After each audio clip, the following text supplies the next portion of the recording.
ஆக்ரோஷமான, கொடூரமான, ஆற்றமிக்க தெய்வம் மற்றும் கருமை நிறம் கொண்டவள் காளி. காளி தலைவிரி கோலமாக சிங்கப்பல்லுடன் நாக்கை தொங்கவிட்டபடி, ஒரு கையில் கத்தி அல்லது அரிவாள், மறுகையில் வெட்டப்பட்ட தலையின் உச்சி மயிரை பிடித்தபடி, இன்னொரு கையில் அந்த தலையில் இருந்து வடியும் இரத்தத்தை ஒரு பாத்திரத்தில் ஏந்தியபடி கொடூரமான உருவத்துடன் காட்டப்படுகிறாள். காளி அடங்காதவள். தெய்வமான காளியை பச்சை காளி என்றும் பவளக்காளி என்றும் கருங்காளி என்றும் 2 வண்ணங்களில் காண்கிறோம். பெரும்பாலும் பச்சை காளி மலையாளத்திலிருந்து புறப்பட்டு வந்த காளியாக நம்பப்படுகிறாள்.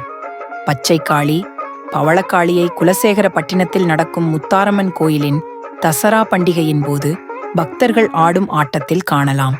காளியை சிவனின் கோபக்கனலான காலனின் பெண் வடிவம் என்கின்றனர்.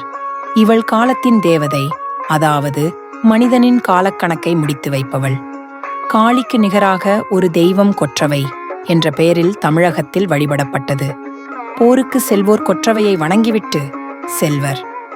கொற்றவைக்கு உயிர்பலி தருவது மரபு.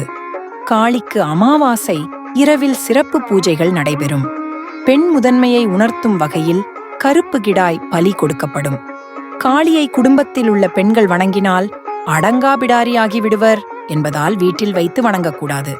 மேலும் வீட்டில் சிவன் பார்வதி சேர்ந்திருக்கும் படத்தை வைத்து பெண்கள் பூஜிக்க வேண்டும் என்பதும் எழுதப்படாத விதியாகும்.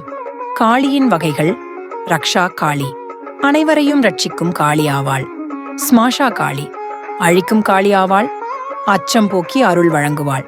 சித்தகாளி, தாந்திரிகர்கள் தங்கள் சாசனத்தின் மூலமாக சித்தி வணங்குகின்றனர். பெற்று மகாகாளி, இவள் 20 கைகளை உடையவள். 10 முகங்களும் முகத்துக்கு 3 கண்கள் என 30 கண்களை கொண்டவள். கருப்பான மினுமினுப்பு தோலுடையவள். காலராத்திரி, இவள் கொடூர முகமும் பழுப்பு நிற கண்களும் கொண்டவள். எதிரிகளை கொன்று இரத்தத்தை குடிப்பவள். ஒரு கையில் தலையை வெட்ட கோடரியும் மறுகையில் ரத்தம் பிடித்து குடிக்க மண்டை ஓட்டையும் கிண்ணமாக கொண்டிருப்பாள். பத்ரகாளி, தமிழகத்தில் குலதெய்வமாக பத்ரகாளி அல்லது காளியம்மனை வணங்குகின்றனர். இவர்கள் காளியப்பன், காளியம்மாள், பத்ரகாளி, காளீசுவரி என தம் குழந்தைகளுக்கு குலதெய்வத்தின் பெயர்களை சூட்டுகின்றனர். காளியின் தோற்றத்தில் அவளது வலது கை தட்சிண மார்க்கத்தையும் இடது கை வாமன மார்க்கத்தையும் குறிக்கிறது. காளியின் தோற்றம் தட்சிண மார்க்கம் என்பது வலது கை பாதை.